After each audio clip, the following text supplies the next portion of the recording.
환해지형 해야 되냐, 환 노출형 해야 되냐, 이게 계속 질문이 나오잖아요. 어느 게 더 낫다라고 단정 지을 수 있는 사람은 없습니다.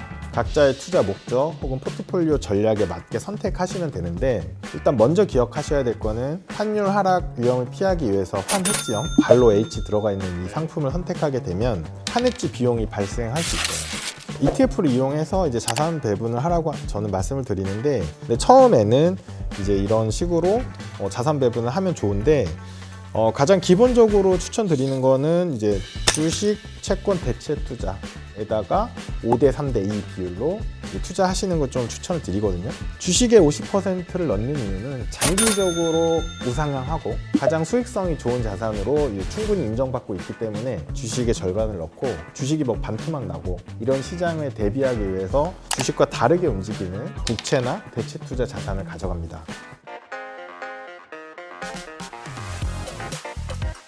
요새 환율 얘기도 좀 안 해볼 수 없을 것 같은데, 원달러 환율이 지금 뭐 1,500원을 넘어서다 보니까 이 환율 변수도 투자자들이 이제 많이 고려를 해야 될 것 같은데, ETF 상품 중에서 보면 같은 지수를 추종한다 하더라도 이게 환에 노출된 거냐 아니냐에 따라서 뭐 수익률이 달라진다고 하더라고요. 그래서 지금과 같은 어떤 고환율 상황에서는 환 노출형을 해야 할지 아니면 환 해지형을 해야 될지, 어떤 상품을 선택하는 게 더 유리할까요?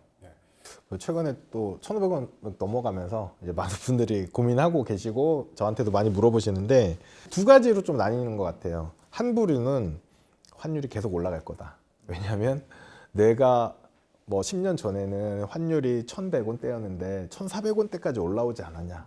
지금 1,500원대 갔으니까 이제 1,600원 뭐 이렇게 올라갈 거다라고 예측하시는 분들도 있고, 그 경우에는 이제 환 노출이 유리하겠죠. 달러가 상승할 거니까.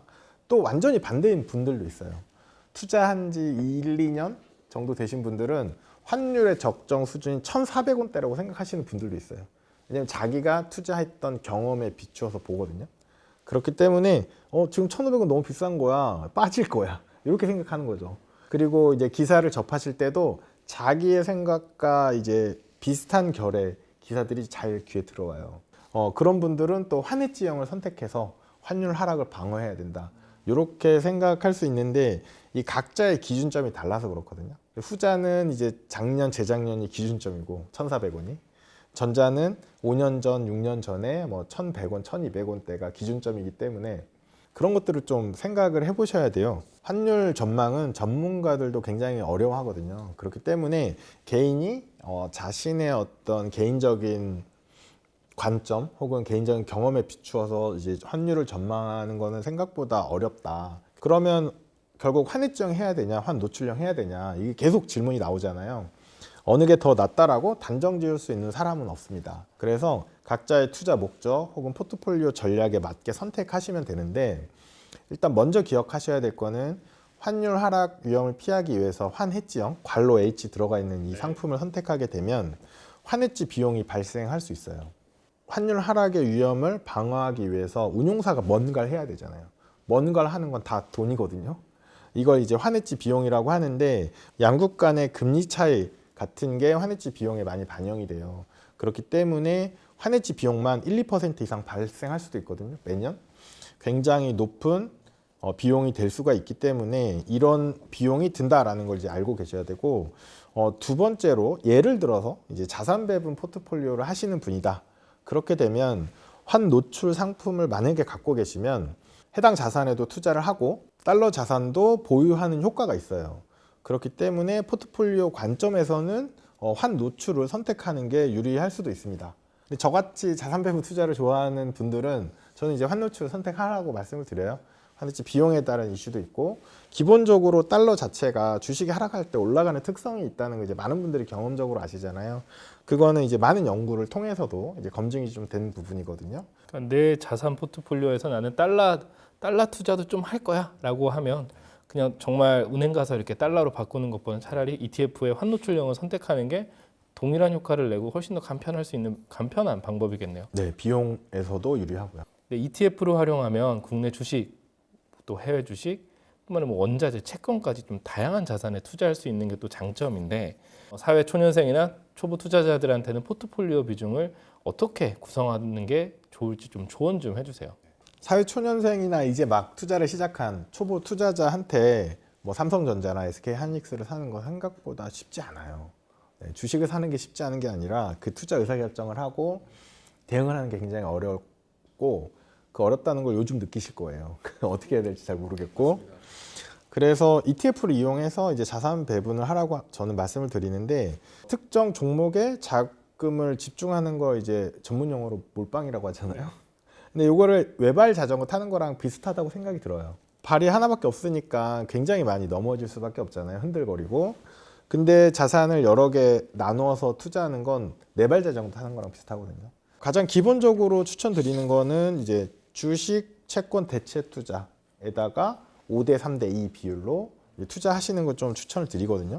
주식에 50%를 넣는 이유는 장기적으로 우상향하고 가장 수익성이 좋은 자산으로 충분히 인정받고 있기 때문에 주식의 절반을 넣고 요즘처럼 주식의 변동성이 큰 시장 혹은 뭐 2022년이나 2008년처럼 주식이 뭐 반토막 나고 이런 시장에 대비하기 위해서 주식과 다르게 움직이는 뭐 국채나 대체 투자 자산을 가져갑니다. 주식에 50%를 넣는다고 했는데 그럼 어느 나라 주식을 해야 되냐 이런 고민이 생기잖아요. 그래서 잘 모르겠으면 반반 하면 좋거든요. 선진국 반, 신흥국 반 이런 식으로 접근하는 거죠. 그러면 선진국에서는 이제 미국이 대표적이니까 그냥 미국 넣고 신흥국에서는 뭐 한국을 넣으셔도 되고 또 한국도 안 좋을 땐 또 굉장히 오랫동안 안 좋거든요. 그렇기 때문에 신흥국 자산 같은 경우에는 조금 더 고민하셔가지고 한국, 중국, 인도를 3분의 1씩 넣는 거예요. 25%를 이렇게 해서 넣게 되면 어느 나라 시장이 잘 되든지 이제 나는 수익을 얻을 수 있는 거죠. 저희 축구랑도 많이 비교를 하거든요. 그러면 지금 말씀드린 미국, 한국, 중국, 인도가 공격수예요.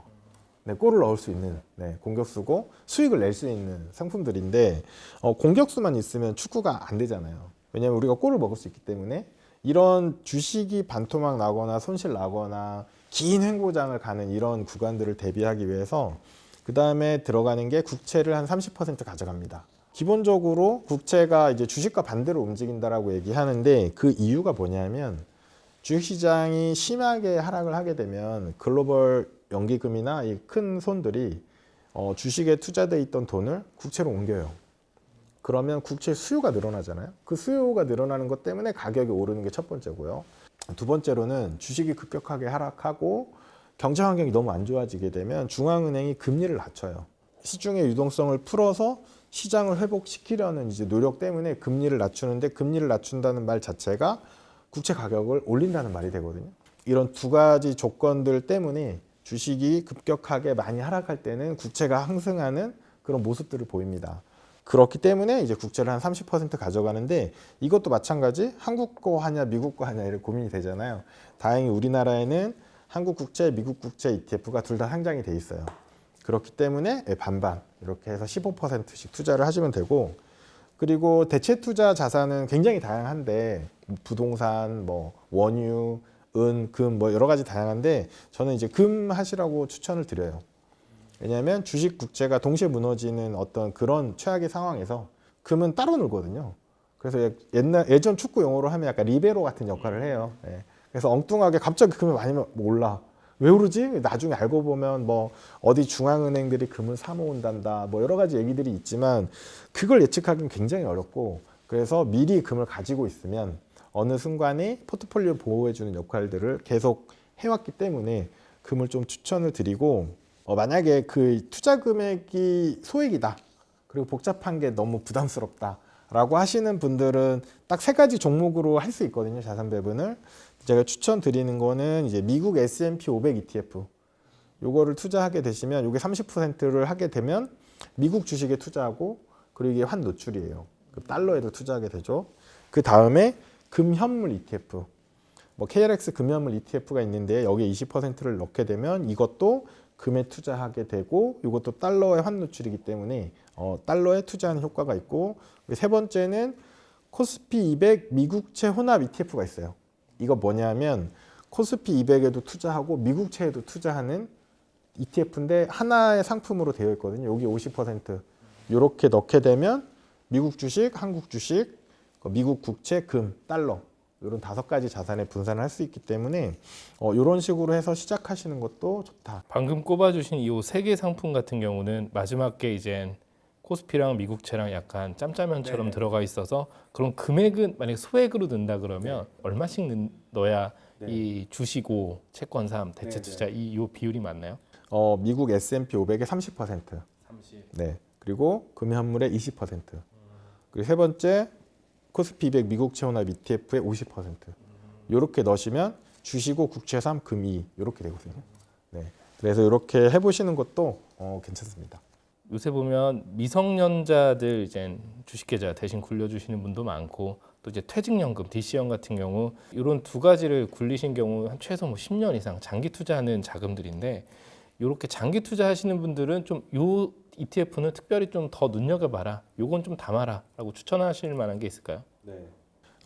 이제 비슷한 질문 굉장히 많이 받아요. 저도 이제 미성년 자녀가 있고 퇴직연금도 많이 물어보시는데 일단은 이제 어린이 펀드 상품은 전 추천하지 않습니다. 왜냐하면 주식형 상품이기 때문에 일단 보수가 연 2%가 넘는 그런 상품들도 많거든요. 그리고 실제 과거 움직임을 보면 코스피랑 똑같이 움직여요. 그러면 이제 아까 말씀드렸던 이제 무늬만 액티브 상품이 될 수가 있기 때문에 좀 추천드리진 않고 보수를 항상 좀 고민하셔야 돼요. 왜냐하면 자녀 계좌나 퇴직연금 계좌나 굉장히 장기 투자잖아요. 그렇기 때문에 보수가 좀 낮은 상품 위주로 선택하시는 게 굉장히 유리하고 그리고 미국에서 이 연구한 통계에 따르면 고소득자나 금융 계획이 철저한 부자들일수록 퇴직연금이나 개인연금 계좌에서 ETF를 굉장히 적극적으로 활용한다고 하거든요. 그렇기 때문에 ETF에 대한 공부를 좀 하셔야 되고 출시한 지 얼마 안 된 거 혹은 이제 테마 ETF 이런 거는 좀 피하셔야 돼요. 피하시는 게 좋고 아까 말씀드렸던 액티브라든지 커브드콜 이름을 도저히 이해하지 못하겠다 이런 거는 조금 이제 피하시는 게 좋고 또 하나 미국 대형주나 뭐 나스닥 지수만 사서 모으면 된다 이렇게 얘기하시는 분들도 있거든요. 근데 뭐 그렇게 해도 돼요. 안 되는 건 아닌데 단점이 뭐냐 이제 작년 올해 시장을 보면 이해하는데 나는 미국 주식 ETF만 계속 사모았는데 코스피가 너무 많이 올라요. 소외감 느껴요. 이 심리적으로 그걸 견디기가 상당히 힘들거든요. 그리고 지금은 아직 뭐 최근 1, 2년 사이에 투자를 시작하신 분들은 큰 하락을 안 겪어보셨을 텐데 2022년 거의 1년 내내 하락했거든요. 주식이 한 20, 30% 빠졌기 때문에 그런 하락을 겪거나 뭐 코로나 혹은 2008년 금융위기, 2000년 IT 버블 주식이 반토막이 나버렸어요. 이런 하락장을 맞게 되면 이것만 모아가는 게 맞나 이런 의심이 계속 들어요. 그러면 장기 투자를 할 수가 없거든요.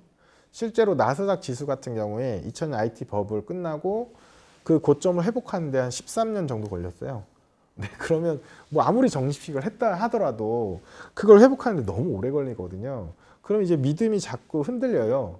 그렇게 되면 중간에 나스닥에서 뭐 신흥국 투자로 갈아탄다거나 이렇게 왔다 갔다 하는 행동을 하게 되거든요.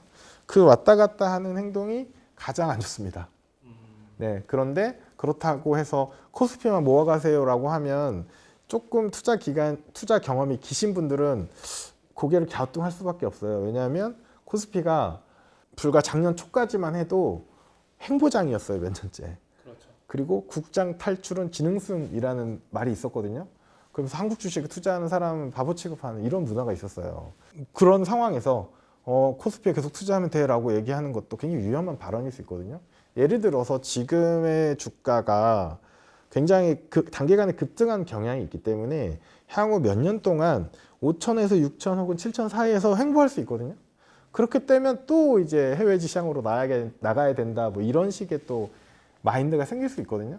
그런 투자의 이제 고민을 줄이기 위해서 그냥 분산하라고 말씀드려요.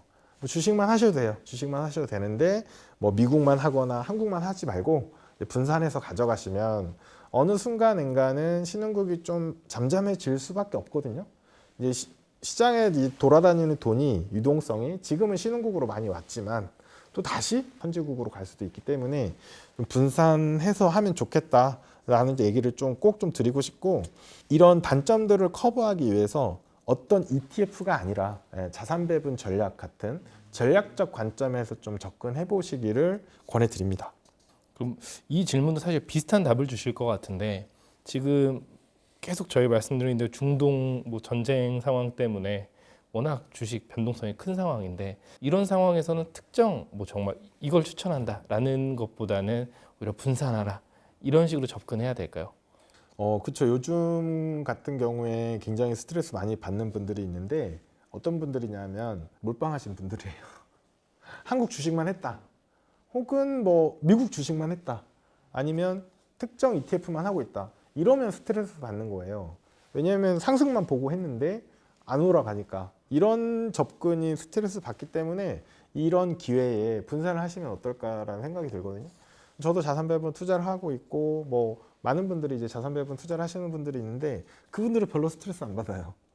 왜냐하면 변동성이 없거든요.